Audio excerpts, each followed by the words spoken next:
નમસ્કાર વિદ્યાર્થી મિત્રો, હું શ્રીમાળી તૃપ્તિ ફરી એકવાર તમારું સ્વાગત કરું છું આજના તદ્દન નવા વિડીયોમાં। આજે આપણે વળાંક લીધો છે ટાટ એસની તૈયારી તરફ અને આજે આપણે શીખવાના છીએ ધોરણ 9 પ્રકરણ 1 ના આપણી આસપાસમાં દ્રવ્યના એસક્યુઝ। રાઈટ, તો ખૂબ જ મજા પડવાની છે અને આપણે જે રીતે આપણી મેથડથી શીખીએ છીએ કે એક લીટી આપણને બુકની યાદ રહી જાય છે, એવી જ રીતે આજે પણ આપણે ભણીશું। તો આને પણ આપણે આખા ચેપ્ટરને ટોપિક વાઇઝ ડિવાઈડ કરેલું છે। ટોટલ 100 એસક્યુઝ જોઈશું અને ઇન લાસ્ટ પદ્ધતિશાસ્ત્રના પણ એસક્યુઝ જોઈશું। ઓલરાઈટ, તો એ રીતે આખો વિડીયો આજનો રહેશે અને તમે જાણો જ છો કે અહીં તમે એક વિડીયો જુઓ ને એટલે 100% તમને એક એસક્યુ યાદ રહી જાય, એવી રીતે ટ્રિક્સ અને ટિપ્સ આપીને તમને શીખવાડવામાં આવે છે। તો અહીં જે છે આપણે ધોરણ 9 અને 10ની સાયન્સ માટેનો સરસ મજાનો કોર્સ જે છે લોન્ચ કર્યો છે અને તમે બિલકુલ ટેન્શન ના લેશો। એની ફીસ ફક્ત ને ફક્ત 59 રૂપીસ છે, એટલે કે 60 રૂપિયામાં પણ 1 રૂપિયો ઓછો। તો એટલી ન જીવી ફીઝમાં તમને આખો કોર્સ આપણે જે છે અવેલેબલ કરાવી દઈશું। એને જોઈન કરવા માટે તમારે આપણી યુટ્યુબની મેમ્બરશિપ લેવી પડશે, જેમાં જઈને તમે જે છે આખો કોર્સ જોઈન કરી શકો છો। જે મિત્રો કોર્સ જોઈન કરવા માટે એલિજિબલ નથી કે ચલો 60 રૂપિયા પણ એમની પાસે નથી થતા, તો પણ આપણે તમને પીડીએફ મટીરિયલ જે છે 100% ફ્રીમાં ટેલિગ્રામ ચેનલ પર આનું પ્રોવાઈડ કરીશું। કારણ કે શિક્ષણ સારથી દરેક વિદ્યાર્થીની સફળતા ઈચ્છે છે, પણ શિક્ષણ સારથીને હેલ્પ કરવા માટે તમારે જો તમારાથી થતું હોય તો આ 59 રૂપીસનો કોર્સ અવશ્યથી લો, તમને ખૂબ જ ફાયદો થશે। ઓલરાઈટ, તો ચાલો ફટાફટથી આપણે ટાઈમ બગાડ્યા વગર આજનો આ ધોરણ 9નો પ્રકરણ 1નો આપણી આસપાસમાં દ્રવ્યનો વિડીયો શરૂ કરીએ। ચાલો, પહેલો આપણે ટોપિક લીધો છે દ્રવ્યનો ભૌતિક સ્વભાવ અને લાક્ષણિકતાઓ। અહીં પહેલો પ્રશ્ન છે, કયા પ્રાચીન ભારતીય તત્વજ્ઞાનીએ સૌપ્રથમ એવો મત રજૂ કર્યો હતો કે દ્રવ્ય અતિ સૂક્ષ્મ કણોનું બનેલું છે? ઓકે, બુકની પ્રસ્તાવનાની લીટીમાંથી પણ એમસીક્યુ નીકળે છે, આપણે જાણીએ છીએ, અને એટલા માટે આવી ડિટેલ્સને પણ વાંચવી જરૂરી છે। અહીં આવશે મહર્ષિ કર્ણાદે। મહર્ષિ કર્ણાદે શું કીધું? તો પ્રાચીન ભારતીય તત્વજ્ઞાની છે મહર્ષિ કર્ણાદ, એમને રજૂ કર્યું કે દ્રવ્ય અતિ સૂક્ષ્મ કણોનો બનેલો છે। તમારે અહીં શું ટ્રીક યાદ રાખવાની કે કણો તો કર્ણાદે, કણો તો કર્ણાદે। ઓકે, તો એ મેચ થાય છે ને એ રીતે આપણે યાદ રાખી શકીએ। અતિ સૂક્ષ્મ કણોનું દ્રવ્ય બનેલું છે, આવું કહેનાર છે મહર્ષિ કર્ણાદે। પછીનો પ્રશ્ન છે, દ્રવ્યના કણોની ગતિજ ઉર્જા કઈ ભૌતિક રાશિ પર સીધો આધાર રાખે છે? તો આ છે તાપમાન પર। ઓકે, તાપમાન વધતા ગતિજ ઉર્જા શું થાય છે? વધે છે। તો જે દ્રવ્યના કણોની ગતિજ ઉર્જા છે એ ભૌતિક રાશિ પર સીધો આધાર રાખે છે, એ ભૌતિક રાશિ છે તાપમાન। કઈ છે? તાપમાન। દ્રવ્યના કણોની ગતિજ ઉર્જા, આપણે જાણીએ છીએ કે જેવું તાપમાન વધે એવું કણોની શું થાય? ગતિ વધી જાય। તો તાપમાન પર એની ઉર્જા જે છે ગતિજ ઉર્જા એ આધાર રાખે છે। ત્રીજો પ્રશ્ન છે, પોટેશિયમ પરમેંગેનેટ જેનું સૂત્ર છે KMnO4 ના સ્ફટિકને તમે પાણીમાં ઓગાળો છો તો તમને કયો રંગ જોવા મળે છે અને આ ઘટના દ્રવ્યનો કયો ગુણ દર્શાવે છે? અહીં જ્યારે તમે KMnO4ને સ્ફટિકને પાણીમાં ઓગાળો છો તો તમને ઘેરો જાંબલી રંગ જોવા મળશે અને આ ઘટના દર્શાવે છે કે દ્રવ્યના કણો વચ્ચે ખાલી અવકાશ રહેલો છે અને કણો સતત ગતિશીલ છે। ઓકે, પરીક્ષામાં હવે જે છે નોર્મલ પ્રશ્નો તમને નથી પૂછાવાના, આવા પ્રશ્નો જ તમને પૂછાશે। આની જગ્યાએ તમને એવું પણ પૂછી શકે કે ઘેરો જાંબલી રંગ ધરાવે છે જ્યારે આપણે પાણીમાં ઓગાળીએ તો એ સ્ફટિક કયો છે? તો આવે KMnO4। ઓકે, બુકની અંદર આપેલું છે, બુકની લીટી છે। તો અહીં દ્રવ્યના કણો વચ્ચે શું રહે છે? તો કહે છે ખાલી જગ્યા રહે છે, અવકાશ રહે છે અને કણો શું કરે છે? તો કે સતત ગતિશીલ હોય છે। આગળ વાત કરીએ, બે જુદા જુદા પ્રકારના દ્રવ્યના કણોની એકબીજામાં આંતરમિક્સ થવાની જે સ્વયંભૂ ઘટના છે એને વૈજ્ઞાનિક ભાષામાં શું કહે છે? એને પ્રસરણ કહે છે। ઓકે, બુકની બેઠી લાઈન, ઓકે, એક પણ શબ્દ આઘા પાછો નથી। તમે જાણો છો, તમે ટાટ એચએસનું પેપર આપીને આવ્યા છો અને તમને ખબર છે કે આપણું કન્ટેન્ટ જેટલું પાવરફુલ હોય એટલા સારા માર્ક્સ આવે। તો બે જુદા જુદા પ્રકારના જે દ્રવ્યના કણોની એકબીજામાં આંતરમિક્સ થવાની જે સ્વયંભૂ ઘટના છે એને વૈજ્ઞાનિક ભાષામાં કહે છે પ્રસરણ। શું કહે છે? પ્રસરણ. ઓલરાઈટ, તો બે જુદા જુદા પ્રકારના દ્રવ્યના કણોની એકબીજામાં આંતર મિક્સ થવાની જે સ્વયંભૂ ઘટના છે એને વૈજ્ઞાનિક ભાષામાં કહીએ છીએ પ્રસરણ. આગળ વાત છે તાપમાન વધારવાથી જે દ્રવ્યના કણોના પ્રસરણના દરમાં જો ફેરફાર થાય છે તો જેવું તમે તાપમાન વધારો એવો પ્રસરણનો જે દર છે, પ્રસરણનો દર એ કેવો બને છે મિત્રો? ઝડપી બને છે. આગળ જોઈ ગયા ને આપણે, તો તાપમાન વધારીશું તો દ્રવ્યના કણોના પ્રસરણમાં શું ફેરફાર થશે? તો એમની ગતિજ ઉર્જા વધશે અને પ્રસરણનો દર કેવો બનશે? તો કહે છે ઝડપી બનશે. ઓલરાઈટ, અને પ્રસરણની ખાસ અહીં તમારે ડેફિનેશન યાદ રાખવાની છે જે બુકમાંથી ડાયરેક્ટ છે કે બે જુદા જુદા પ્રકારના દ્રવ્યના કણોની એકબીજામાં આંતર મિક્સ થવાની જે સ્વયંભૂ ઘટના છે એને વૈજ્ઞાનિક ભાષામાં પ્રસરણ કહે છે. આગળ વાત કરીએ, કયા બળના કારણે લોખંડની ખીલ્લીને તોડવી એ ચોકના ટુકડાને તોડવા કરતાં વધુ મુશ્કેલ છે? ઓકે, જો આવા પ્રશ્નો તો આપણને પૂછાશે કે કયા બળના કારણે લોખંડની ખીલ્લીને તોડવી એ ચોકના ટુકડાને તોડવા કરતાં વધુ મુશ્કેલ છે? તો એ છે આંતર આણ્વીય આકર્ષણ બળ. કયું છે? આંતર આણ્વીય આકર્ષણ બળ. તો લોખંડમાં આ બળ કેવું હોય છે? મહત્તમ હોય છે. તો કયા બળના કારણે લોખંડની ખીલ્લીને તમે તોડી શકતા નથી અને ચોકના ટુકડાને તોડી દો છો? ઓકે, તો લોખંડની ખીલ્લીને તમે તોડી શકતા નથી, ચોકના ટુકડાને તોડી દો છો કારણ કે લોખંડની ખીલ્લીમાં શું રહેલું છે? આંતર આણ્વીય આકર્ષણ બળ રહેલું છે. એના અણુઓ વચ્ચે ખૂબ જ આકર્ષણ છે, એટલા માટે આપણે એને તોડી શકતા નથી. લોખંડમાં આ બળ મહત્તમ હોય છે. લોખંડમાં કયું બળ મહત્તમ હોય છે? તો કહે છે આંતર આણ્વીય આકર્ષણ બળ. Got it. પછીનો પ્રશ્ન છે દ્રવ્યના કણોની ગતિવિધિ ઘન, પ્રવાહી અને વાયુ પૈકી કઈ અવસ્થામાં અસ્તવ્યસ્ત અને મહત્તમ હોય છે? તો હોય છે વાયુ અવસ્થામાં. ઓકે, દ્રવ્યના જે કણો છે એની ગતિવિધિ જે છે ઘન, પ્રવાહી અને વાયુ પૈકી જે અવસ્થામાં અસ્તવ્યસ્ત અને મહત્તમ હોય છે એ અવસ્થા છે એની વાયુ અવસ્થા. કઈ મિત્રો? વાયુ અવસ્થા. આગળ વાત કરીએ, ગરમ ખોરાકની સુગંધ થોડા મીટર સુધી પહોંચે છે જ્યારે ઠંડા ખોરાકની સુગંધ માટે નજીક જવું પડે છે. શા માટે? શા માટે આવું થાય છે? તો ઊંચા તાપમાને વાયુના કણોની ગતિજ ઉર્જા વધુ હોય છે. કેવી હોય છે? વધુ હોય છે. તમે કોઈ પણ મટીરિયલ વાંચી લેશો, કંઈ પણ જોઈ લેશો, તમને આવા પ્રશ્નો, આવા એસક્યુ ક્યાંય નહીં મળે. ઓકે, તો આ જે છે લેવલવાળા પ્રશ્નો છે જે પરીક્ષામાં પૂછાવાની સંભાવના છે એવા પ્રશ્નો છે. આપણે જાણીએ છીએ કે આપણને ઉદાહરણવાળા વધારે એસક્યુ જે છે એમસીક્યુ જે છે પૂછાતા હોય છે અને એમસીક્યુ લેવાનો અહીંયા કોઈ અર્થ નથી કારણ કે આપણે પરીક્ષામાં જે છે જવાબને જ યાદ રાખવાનું છે જેથી તમારું મગજ જે છે ઓપ્શન્સ જોઈને કન્ફ્યુઝ ન થાય એટલા માટે ડાયરેક્ટ આપણે જવાબ લીધેલા છે.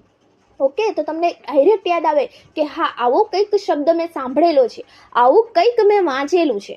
ઓકે, તો 8મો પ્રશ્ન, ગરમ ખોરાકની સુગંધ જે છે થોડા મીટર દૂર સુધી પહોંચે છે જ્યારે ઠંડા ખોરાકની સુગંધ માટે એની નજીક જવું પડે છે. આવું શા માટે થાય છે? તો ઊંચા તાપમાને વાયુના કણોની જે ગતિજ ઉર્જા હોય છે વધુ હોય છે.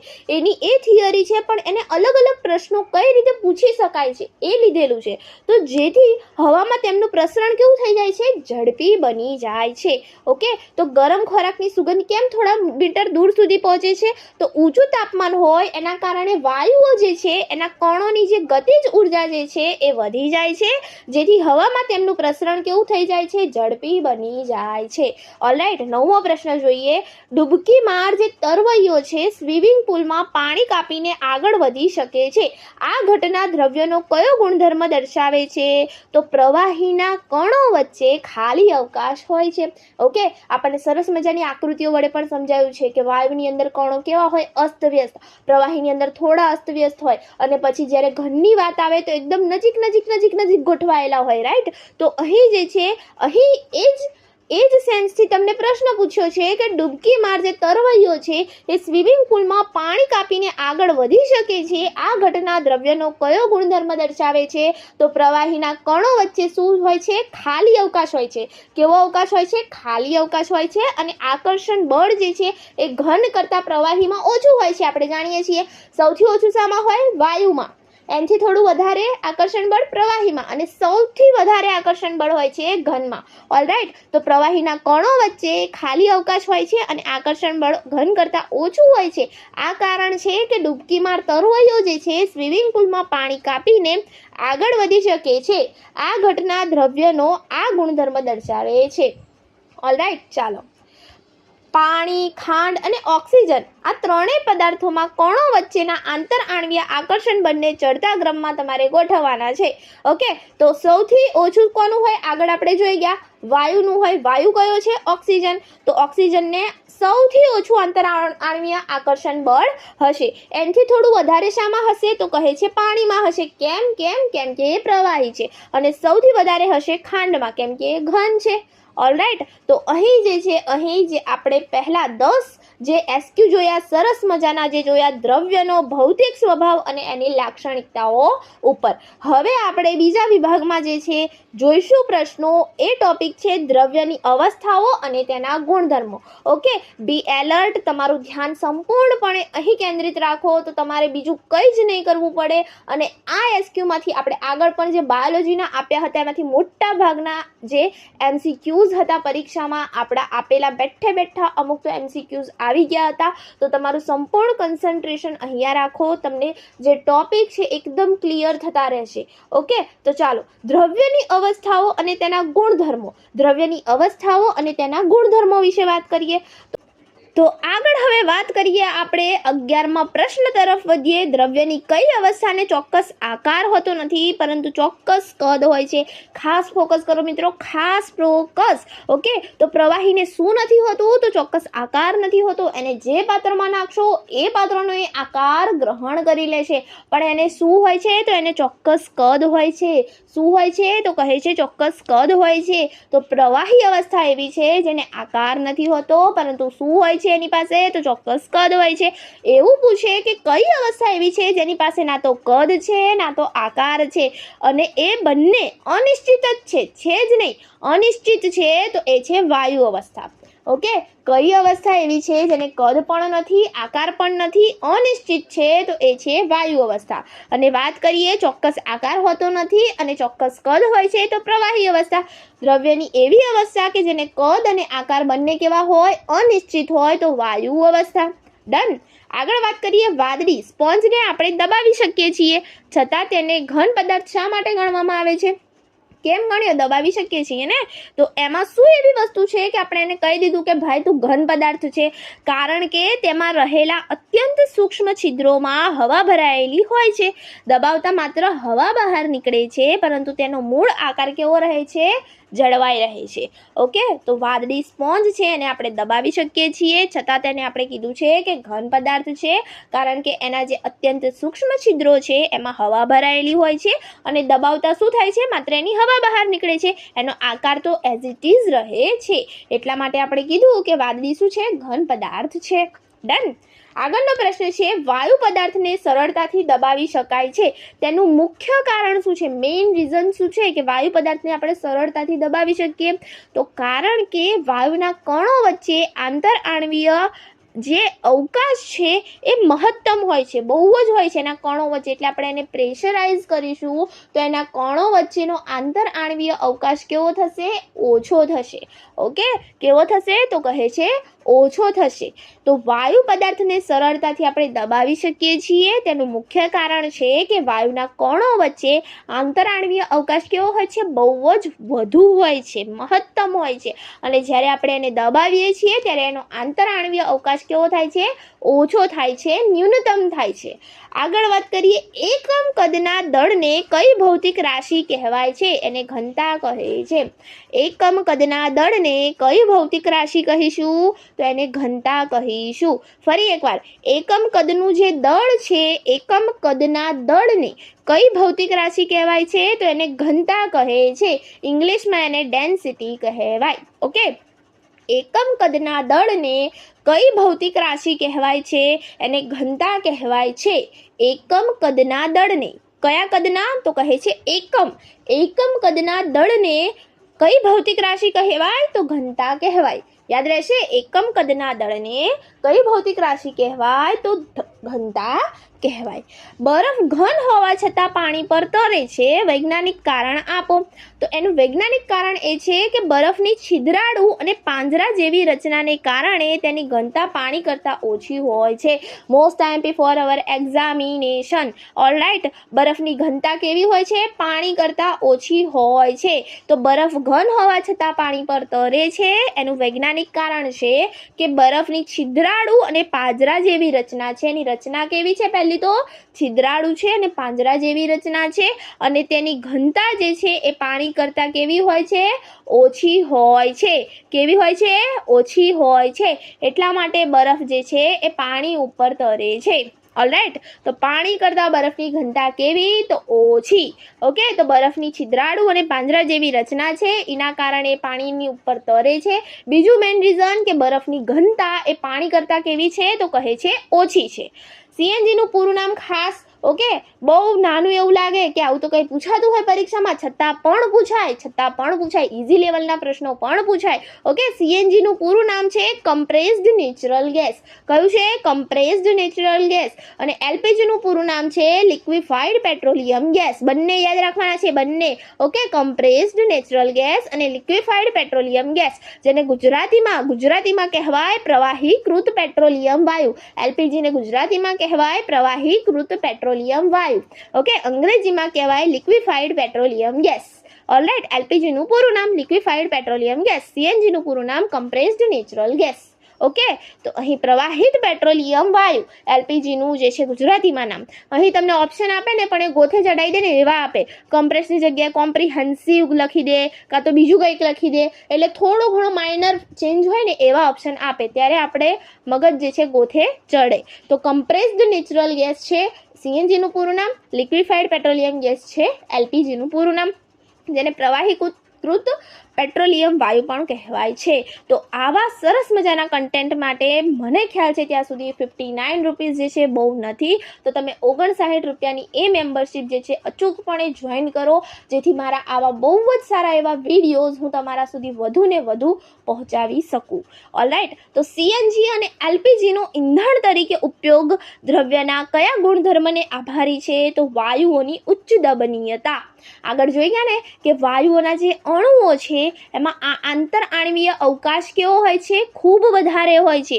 કેવો? મહત્તમ હોય છે. એના કારણે આપણે એને વધુ ને વધુ શું કરી શકીએ છીએ? દબાવી શકીએ છીએ. તો આ દબાણનો ઉપયોગ કઈ રીતે થાય છે? તો સીએનજી અને એલપીજીમાં થાય છે. તો એનો ઈંધણ તરીકે ઉપયોગ જે છે દ્રવ્યના કયા ગુણધર્મને આભારી કહેવાય? તો વાયુઓની જે ઉચ્ચ દબનીયતા છે એને આભારી કહેવાય. બહુ જ દબાવી શકીએ છીએ વાયુને, એને આભારી કહેવાય. ઓકે, હોસ્પિટલમાં શ્વસન માટે અપાતા ઓક્સિજન સિલિન્ડરમાં વાયુ કયા સ્વરૂપે ભરેલો હોય છે? તો ઊંચા દબાણે અને સંકોચન કરીને. ઓકે, તો ઓક્સિજન જે સિલિન્ડરમાં વાયુ છે એ પણ ઊંચા દબાણે એકદમ હાઈ પ્રેશર સાથે સંકોચન કરીને ભરેલો હોય છે. પ્રવાહી પદાર્થમાં પ્રસરણનો દર ઘન પદાર્થો કરતાં વધુ કેમ હોય છે? શું કારણ છે એનું? તો પ્રવાહીમાં કણો મુક્ત રીતે ગતિ કરી શકે છે અને કણો વચ્ચે વધુ અવકાશ હોય છે. આથી તો પ્રસરણનો જે દર છે એ શાના ઉપર આધાર રાખે છે? બે પ્રશ્નો આમાંથી નીકળે. પ્રસરણનો દર એ જે કણોની ગતિ છે એના ઉપર આધાર રાખે અને કણો વચ્ચેના અવકાશ ઉપર આધાર રાખે છે. તો કણોની મુક્ત ગતિ અને કણો વચ્ચેના અવકાશ ઉપર આધાર રાખશે. પ્રવાહી પદાર્થમાં શું છે જે ઘન પદાર્થમાં નથી? તો પ્રવાહી કણો મુક્ત રીતે ગતિ કરી શકે છે, જ્યારે ઘન કણો વચ્ચે વધુ જે છે અવકાશ હોતો નથી અને એ મુક્ત રીતે ગતિ કરી શકતા નથી. પ્રવાહી કણો વચ્ચે વધુ અવકાશ હોય છે. ડન. 22મો પ્રશ્ન છે, રબર બેન્ડ જે છે રબરની રિંગ એને ખેંચીને આકાર બદલી શકાય છે, તો તે ઘન પદાર્થ છે કે પ્રવાહી? તો એ શું કહેવાય? ઘન પદાર્થ છે. રબરની રિંગ જે છે એને ખેંચીને હું એનો આકાર બદલી શકું છું, તો તે ઘન પદાર્થ છે. પણ કેમ એને ઘન પદાર્થ કીધો? કારણ કે હું બળ દૂર કરીશ તો તે એના મૂળ આકારમાં આવી જશે, એટલે હું એવું ના કહી શકું રબરની રિંગ એ પ્રવાહી છે. ઓકે, તો એ શું છે? તો કહે છે ઘન પદાર્થ છે. કેમ એવું કીધું મેં? મેં? કેમ એવું કીધું? કારણ કે બળ દૂર કરતાની સાથે જ એ એના મૂળ આકારમાં આવી જશે. ભલે એને આકાર બદલ્યો પણ એ પાછી એના મૂળ આકારમાં, મૂળ સ્વરૂપમાં આવી જશે. ઓલરાઈટ, તો રબર બેન્ડ જે રબરની રિંગ છે એને ખેંચીને હું એનો આકાર બદલીશ, ઓકે, તો પણ એના મૂળ રૂપમાં આવી જશે. એટલે હું કહી શકું કે ઘન પદાર્થ છે. રબરની રિંગ એ પ્રવાહી પદાર્થ નથી. આની જગ્યાએ તમને બીજું કોઈ એક્ઝામ્પલ આપે તો પણ તમારે યાદ રાખવાનું કે ઘન પદાર્થ છે, ફક્ત એને આકાર બદલ્યો છે, પાછી એની એ સ્થિતિમાં એ આવી જશે. ઓકે, શું દ્રવ્યના કણો વચ્ચે કોઈ આકર્ષણ બળ સંપૂર્ણપણે ગેરહાજર હોઈ શકે છે? તો ના. વાસ્તવિક પદાર્થોમાં કેટલું આકર્ષણ બળ હંમેશા હાજર હોય છે. કેટલુંક આકર્ષણ બળ તો જે છે હંમેશા જે છે હાજર હોય જ છે. તો દ્રવ્યના કણો વચ્ચે કોઈ આકર્ષણ બળ સંપૂર્ણપણે ગેરહાજર હોઈ શકે એવું હોતું જ નથી. એ ઘટના પોસિબલ છે જ નહીં. ઓકે, આકર્ષણ તો થવાનું અને થવાનું જ. તો દ્રવ્યના કણો વચ્ચે જે છે કોઈ આકર્ષણ બળ સંપૂર્ણપણે ગેરહાજર હોઈ શકે એવું પોસિબલ નથી. તો વાસ્તવિક પદાર્થોમાં કેટલુંક આકર્ષણ બળ હંમેશા હાજર હોય જ છે. 24મો પ્રશ્ન છે, સમાન તાપમાને પાણી કરતાં મધ ધીમી ગતિએ વહે છે. કેમ એવું છે? તો મધના જે કણો છે એના વચ્ચેનું આકર્ષણ બળ પાણી કરતાં કેવું હોય છે? વધુ હોય છે. તેની સ્નિગ્ધતા કેવી છે? વધુ છે. આથી ઓકે, તો આ વસ્તુ ખાસ યાદ રાખીશું. સમાન તાપમાને પાણી કરતાં મધ ધીમી ગતિએ વહે છે. કેમ આવું હોય છે? તો મધના કણો વચ્ચે આકર્ષણ બળ કેવું હોય છે? પાણીની કમ્પેરિઝનમાં વધુ હોય છે. બંને પ્રવાહી છે પણ મધના કણો વચ્ચે આકર્ષણ બળ થોડું વધુ છે એટલે સ્નિગ્ધતા વધુ છે. ઓકે, તેલ માટે પણ આવી રીતે પૂછી શકે તમને, તેલ અને પાણી વચ્ચે, તો પણ આપણને જવાબ આવડવો જોઈએ કે જે તેલના કણો છે એના વચ્ચે આકર્ષણ બળ કમ્પેર ટુ વોટર કેવું છે? વધુ છે. તેની સ્નિગ્ધતા કેવી છે? વધુ છે. આથી ચાલો, વાયુઓ બંધ પાત્રની દિવાલ પર દબાણ કેમ ઉત્પન્ન કરે છે?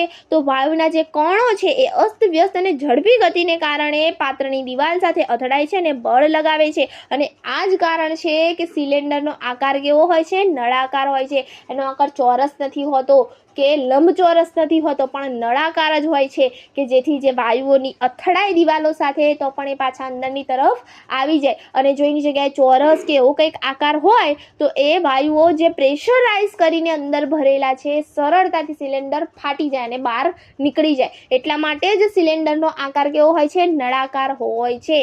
જે વાયુઓ જે એના કણો છે એ અસ્તવ્યસ્ત ગતિ કરે છે અને ઝડપી ગતિના કારણે તેઓ પાત્રની દિવાલ સાથે અથડાય છે અને બળ લગાવે છે. તો આ પ્રશ્ન પૂછાય તો પણ તમને જવાબ આવડવો જોઈએ. તો વાયુઓ બંધ પાત્રની દિવાલ પર દબાણ કેમ ઉત્પન્ન કરે છે? તો વાયુઓના કણોની ગતિ કેવી છે? અસ્તવ્યસ્ત છે અને કેવી છે? ઝડપી છે. અને એવી ગતિના કારણે તેઓ પાત્રની દિવાલ સાથે અથડાય છે અને બળ લગાવે છે. 26મો પ્રશ્ન, દ્રવ્યની કઈ અવસ્થામાં કણો વચ્ચેનું અંતર લઘુત્તમ હોય છે? સૌથી ઓછામાં ઓછું, લઘુત્તમ, ન્યૂનતમ હોય છે. તો ઘન અવસ્થા. ઓકે, આગળ જોઈ ગયા. તો દ્રવ્યની ઘન અવસ્થામાં કણો વચ્ચેનું અંતર કેવું હશે? ન્યૂનતમ. લઘુત્તમ હશે, ઓછામાં ઓછું હશે. મહત્તમ પૂછે તો વાયુ. ઓકે, અને મીડિયમમાં આવે આપણું પ્રવાહી. 27મો પ્રશ્ન, માછલીઓ અને જળચર પ્રાણીઓ શ્વસન માટે કયા વાયુનો ઉપયોગ કરે છે અને તે પાણીમાં કેવી રીતે ભળે છે? આવો પ્રશ્ન પણ આપણી પરીક્ષામાં પૂછાઈ ગયેલો છે અને PYQ છે. વિચાર કરો તો શું હોય છે એની અંદર? ઓક્સિજન વાયુ હોય છે. માછલીઓ એવું નથી કે પાણીમાં રહે છે એટલે ઓક્સિજન ના લેતી હોય, એ દ્રાવ્ય ઓક્સિજનને લે છે. એટલે જે વાતાવરણમાંથી પાણીમાં પ્રસરણ પામીને ઓગળેલો ઓક્સિજન હોય છે એ માછલીઓ ગ્રહણ કરે છે. તો કઈ ક્રિયા દ્વારા જે છે પાણીમાં ઓક્સિજન જશે? તો પ્રસરણની ક્રિયા દ્વારા જશે. ઓકે, તો ઓક્સિજન વાયુ O2 જે વાતાવરણમાંથી પ્રસરણ પામેલો ઓગળેલો છે એવો વાયુ જે છે માછલીઓ અને જળચર જીવો જે છે શ્વસન તરીકે ઉપયોગમાં કરે છે. જલીય વનસ્પતિઓ પ્રકાશ સંશ્લેષણ માટે પાણીમાં ઓગળેલા કયા વાયુનો ઉપયોગ કરે છે? તો એ છે કાર્બન ડાયોક્સાઇડ. ઓકે, તો જલીય વનસ્પતિઓ પ્રકાશ સંશ્લેષણની વાત આવે તો શાનો ઉપયોગ કરશે? તો કહે છે કાર્બન ડાયોક્સાઇડનો. ઓકે, તો કાર્બન ડાયોક્સાઇડ વડે જે છે એ ખોરાક બનાવશે. તો જલીય વનસ્પતિઓ પણ પ્રકાશ સંશ્લેષણ માટે શાનો ઉપયોગ કરશે? તો જે કાર્બન ડાયોક્સાઇડ છે એનો ઉપયોગ કરશે. કયા પદાર્થો વહેવાનો ગુણધર્મ ધરાવે છે અને તેમનો શું કહેવાય? તો એમને પ્રવાહી અને વાયુઓ કહેવાય, એમને તરલો કહેવાય અને અથવા ફ્લુઇડ્સ કહેવાય. ઓકે, આ શબ્દ તમને પહેલી વાર ઇન્ટ્રોડ્યુસ કરાવ્યો હોય ને તો કયા ધોરણમાં કરાવ્યો છે? ઘર્ષણવાળા પાઠમાં આપણને કરાવ્યો છે ઇન્ટ્રોડ્યુસ, તરલ શબ્દ.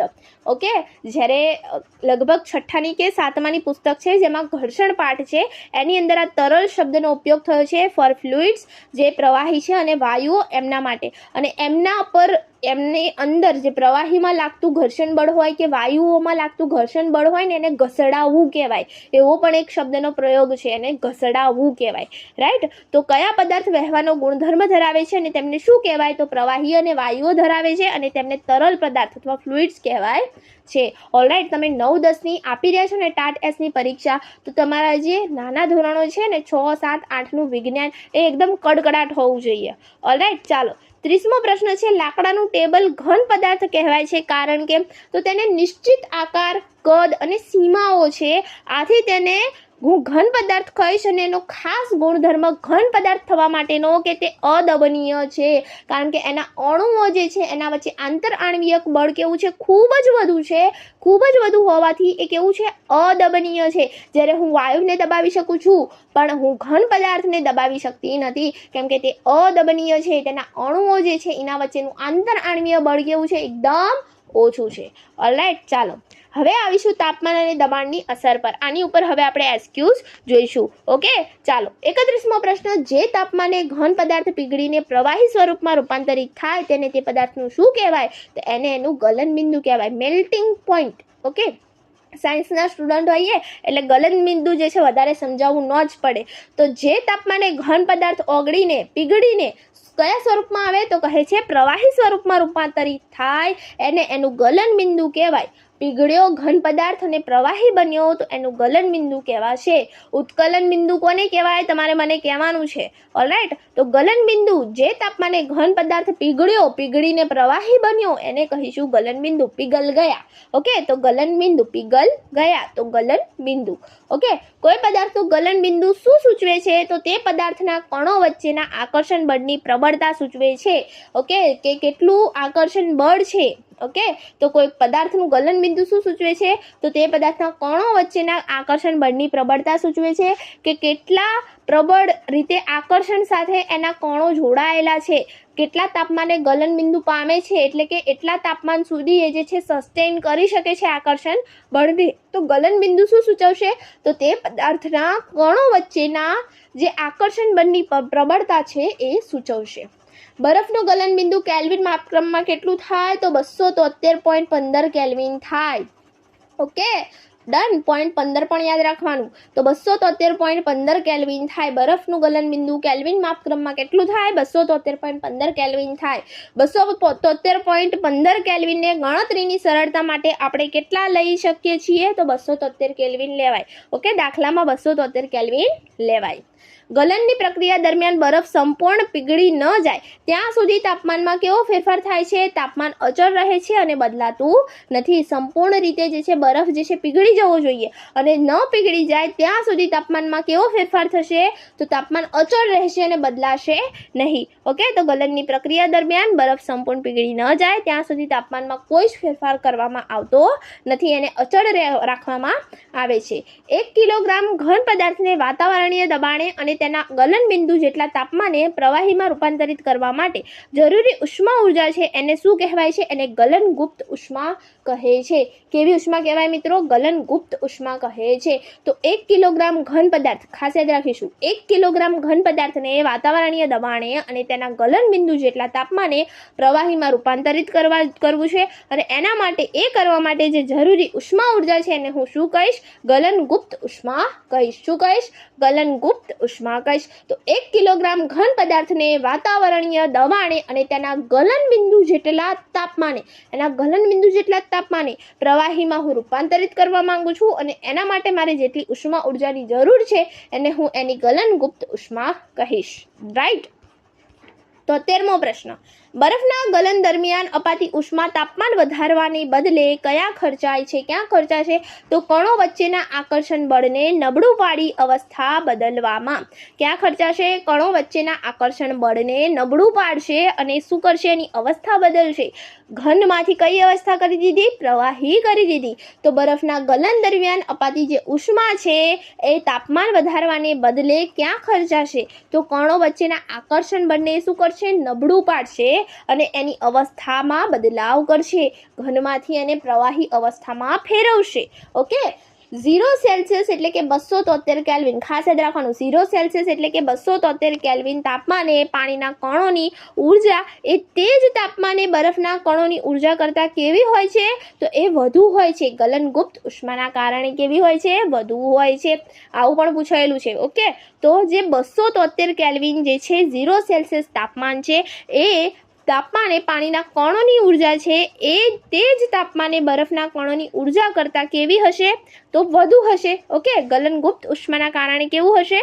વધુ હશે. ઓકે, તો 0 સેલ્સિયસ તાપમાને પાણીના કણોની ઉર્જા જે છે એ જ તાપમાને બરફના કણોની ઉર્જા કરતાં કેવી હોવી જોઈએ? વધુ હોવી જોઈએ, ગલનગુપ્ત ઉષ્માના કારણે. ચાલો, વાતાવરણીય દબાણે જે તાપમાને પ્રવાહી ઉકળવા લાગે છે તે તાપમાને શું કહેવાય? તો એ તાપમાને મિત્રો એનું શું કહેવાય? ઉત્કલન બિંદુ કહેવાય. Boiling point, right? ઉત્કલન બિંદુ કહેવાય. જ્યારે પાણી પ્રવાહી ઉકળવા લાગે તો એનું ઉત્કલન બિંદુ કહેવાય. પાણીનું ઉત્કલન બિંદુ સેલ્સિયસમાં 100 સેલ્સિયસ છે અને એનું ઉત્કલન બિંદુ કેલ્વિનમાં પૂછે તો 373 કેલ્વિન છે. ખાસ યાદ રાખવાનું. ઓકે, બંને એકમ તમારે યાદ રાખવા પડશે, સેલ્સિયસમાં પણ અને કેલ્વિનમાં પણ. તો પાણીનું ઉત્કલન બિંદુ સેલ્સિયસમાં પૂછે તો 100 સેલ્સિયસ, ઉત્કલન બિંદુ કેલ્વિન માપક્રમમાં પૂછે તો 373. બંને યાદ રાખવાના, 373 અને 100 સેલ્સિયસ. ઓકે, તો પાણીનું ઉત્કલન બિંદુ સેલ્સિયસમાં કેટલું? તો 100 સેલ્સિયસ અને કેલ્વિનમાં પૂછે તો 373 કેલ્વિન. Alright, got it. ચાલો, 373 કેલ્વિન તાપમાને પાણીની જે બાષ્પ છે, વરાળ છે, એના કણોમાં તે જ તાપમાને રહેલા પાણીના કણો કરતાં ઉષ્મા ઉર્જા વધુ શા માટે હોય છે?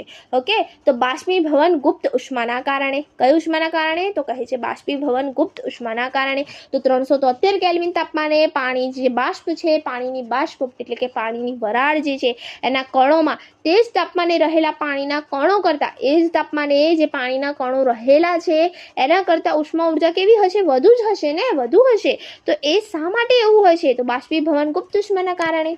ઓકે, કારણ કે બાષ્પીભવન બાષ્પમાં છે, વરાળમાં છે. ઓકે, પાણીની વરાળ જે છે વધુ ગરમ હોય છે. તો 373 કેલ્વિન તાપમાને પાણીની બાષ્પ જે છે, વરાળ જે છે એના કણોમાં તે જ તાપમાને રહેલું જે પાણી હશે ને, પાણીના કણો, એના કરતાં ઉષ્મા ઉર્જા વધુ હશે. અને એવું હશે એનામાં રહેલી બાષ્પીભવન ગુપ્ત ઉષ્માના કારણે. બાષ્પીભવન ગુપ્ત ઉષ્માના કારણે. ગરમ પાણી કરતાં તેની વરાળથી દાઝવાની શક્યતા વધુ કેમ હોય છે? તો વરાળમાં બાષ્પીભવન ગુપ્ત ઉષ્મા જે છે સ્વરૂપે વધારાની ઉર્જા સંગ્રહિત થઈ હોય છે, એટલા માટે તમે વરાળથી વધુ દાઝશો. ઓકે, તો વરાળમાં બાષ્પીભવન ગુપ્ત ઉષ્મા સ્વરૂપે વધારાની ઉર્જા જે છે સંગ્રહિત હોય છે, એના કારણે આપણે પાણીની વરાળથી વધુ દાઝીએ છીએ. કઈ ઉર્જા? બાષ્પીભવન ગુપ્ત ઉષ્મા. ઓકે, બાષ્પ બન્યું, બાષ્પ એટલે બાષ્પીભવન ગુપ્ત ઉષ્મા એમાં રહેલી છે. સિક્રેટ ઉષ્મા છે એની. ઓકે, તો ગુપ્ત ઉષ્મા એમાં રહેલી છે, બાષ્પીભવન ગુપ્ત ઉષ્મા. 44મો પ્રશ્ન, ઘન પદાર્થને ગરમ કરતા પ્રવાહી અવસ્થામાં રૂપાંતરિત થયા વિના સીધું જ વાયુ અવસ્થામાં રૂપાંતર થવાની પ્રક્રિયાને શું કહેવાય? તો એને ઉર્ધ્વપાતન કહેવાય. પૂછાઈ ગયેલો પ્રશ્ન. ઓલરાઈટ, ખાસ યાદ રાખવાનો. તો પણ ઓકે, પૂછાઈ ગયેલા પણ પૂછે જ છે આ લોકો. તો ઘન પદાર્થને ગરમ કરતા પ્રવાહી અવસ્થામાં રૂપાંતરિત થયા વિના સીધું જ વાયુ અવસ્થામાં રૂપાંતરિત થવાની પ્રક્રિયાને કહેવાય ઉર્ધ્વપાતનમ. ઘન પદાર્થ છે એ ગરમ કરશો એટલે સીધું શું થઈ જશે એનું? ઉર્ધ્વપાતન. ઉદાહરણ એના કપૂર, નવસાર, એમોનિયમ ક્લોરાઇડ અને આયોડિન. 3 યાદ રાખવાના, ગોખી જ દેવાના. ઓકે, તો ઘન પદાર્થને ગરમ કરતા પ્રવાહી છે જે છે, પ્રવાહી છે એમાં રૂપાંતર નહીં થાય. આમ તો એને સિક્વન્સ ફોલો કરવી પડે ને, કે ઘનમાંથી પ્રવાહી બન્યું, પ્રવાહીમાંથી વાયુ બન્યું, પણ એવું તો થતું જ નથી. ઘનમાંથી સીધું વાયુ ઉડી જ જાય છે. તો એ છે ઉર્ધ્વપાતનની પ્રક્રિયા. શામાં થાય છે? તો કપૂર, નવસાર, જેને એમોનિયમ ક્લોરાઇડ પણ કહે છે, અને આયોડિન. ઓકે, કપૂર હવે ચવાઈ ગયું છે, ઘસાઈ ગયું છે, એ તમને ના પૂછે, એ તમને નવસાર પૂછે, એમોનિયમ ક્લોરાઇડ પૂછે કે આયોડિન પૂછે. ઓકે, તો ઓપ્શનમાં કપૂર મળે જ નહીં, કે ઉર્ધ્વપાતન કરતો પદાર્થ અમે કપૂર વાંચીને આવ્યા છીએ પણ મળે જ નહીં. તો કયો હશે? નવસાર, જેનું બીજું નામ છે એમોનિયમ ક્લોરાઇડ અને આયોડિન. ઓકે, આયોડિન તો યાદ રહેવું જ છે, આયોડિન. ઓકે, તો આયોડિન છે અને નવસાર. ઓકે, નવસાર, કપૂર, આયોડિન, ભાઈ. નવસાર, કપૂર, આયોડીન, ભાઈ. શું છે? 3 ભાઈ છે. 3 નું શું થાય છે? ઉધ્વપતન થાય છે. ઓકે, નવસારનું બીજું નામ છે એમોનિયમ ક્લોરાઇડ. કયું નામ છે એનું બીજું? Ammonium chloride. નવસારને શું કહેશું બીજું? Ammonium chloride. 3 ભાઈ છે. કયા ભાઈ છે? નવસાર છે, આયોડીન છે અને કપૂર છે. 3 નું શું થાય છે? ઉધ્વપાતન થાય છે. ચાલો, ઘન કાર્બન ડાયોક્સાઇડને કયા સામાન્ય નામથી ઓળખવામાં આવે છે? તો સૂકો બરફ, ડ્રાય આઈસ. ઘન કાર્બન ડાયોક્સાઇડ આવડવું જ જોઈએ, રાઈટ? તો કયા સામાન્ય નામથી ઓળખાય? તો સૂકો બરફ, ડ્રાય આઈસ. સૂકો બરફ જે છે, ડ્રાય આઈસ છે, સીધો જ વાયુ અવસ્થામાં ફેરવવા માટે કઈ શરત જરૂરી છે? તો વાતાવરણીય દબાણ ઘટાડીને એક ATM જેટલું કરવું. ઓકે, શું કરવાનું તમારે? એનું વાતાવરણીય દબાણ ઘટાડીને એક વાતાવરણ દબાણ એટલે કે 1 ATM જેટલું તમારે કરવાનું. 1 એટમોસ્ફેરિક. ઓકે, તો એક વાતાવરણ દબાણ જેટલું તમારે કરવાનું છે. એનું વાતાવરણીય દબાણ શું કરવાનું છે? ઘટાડવાનું છે, વધારવાનું નથી. તમને ઓપ્શનમાં એવું દેખાશે કે વાતાવરણીય દબાણ ઘટાડીને એક વાતાવરણ દબાણ જેટલું વધારવાનું, એક વાતાવરણ દબાણ જેટલું ઘટાડવાનું, એક વાતાવરણ દબાણ જેટલું વધારવાનું, પછી ઘટાડવાનું. એવા બધા ઓપ્શન હશે તો આપણને યાદ હોવું જોઈએ કે વાતાવરણીય દબાણ ઘટાડવાનું જ છે અને એક વાતાવરણ જેટલું જ કરવાનું છે. ઓકે, તો સૂકા બરફ, ડ્રાય આઈસને જો સીધો જ વાયુ અવસ્થામાં તમારે ફેરવો છે તો વાતાવરણ દબાણ ઘટાડીને એક વાતાવરણ જેટલું તમારે કરવું પડશે, 1 ATM. ઓલરાઈટ, ચાલો. દબાણ વધારવાથી અને તાપમાન ઘટાડવાથી વાયુઓ પર શી અસર થાય છે? તો વાયુઓનું પ્રવાહીકરણ થઈ જાય, રાઈટ? તો વાયુઓનું શું થઈ જાય છે? પ્રવાહીકરણ થઈ જાય છે, રાઈટ? તો દબાણ વધારવાથી અને તાપમાન ઘટાડશો, દબાણ વધશે, પ્રેશર વધશે, તાપમાન શું થશે? ઘટશે. તો વાયુઓનો પર શી અસર થશે? તો વાયુઓનું શું થશે? તો લિક્વિફિકેશન થશે, પ્રવાહીકરણ થશે. દબાણ વધશે તો વાયુઓ લિક્વિડ બનશે. એટલા માટે જ આપણે LPG આગળ જોઈએ ને, એને લિક્વિફાઈડ પેટ્રોલિયમ ગેસ કહેવાતું હતું. ઓકે, તો એને બહુ એટલા પ્રેશર સાથે ભરે છે આપણા LPGના બાટલામાં કે પ્રવાહીકૃત અવસ્થામાં થઈ જાય છે. એટલે બાટલામાંથી આપણને પાણીનો અવાજ પણ સંભળાય છે, આપણે ફીલ કરી શકીએ છીએ. તો જ્યારે આપણે વાયુને ખૂબ દબાવીએ છીએ ત્યારે એનું પ્રવાહીકરણ થાય છે.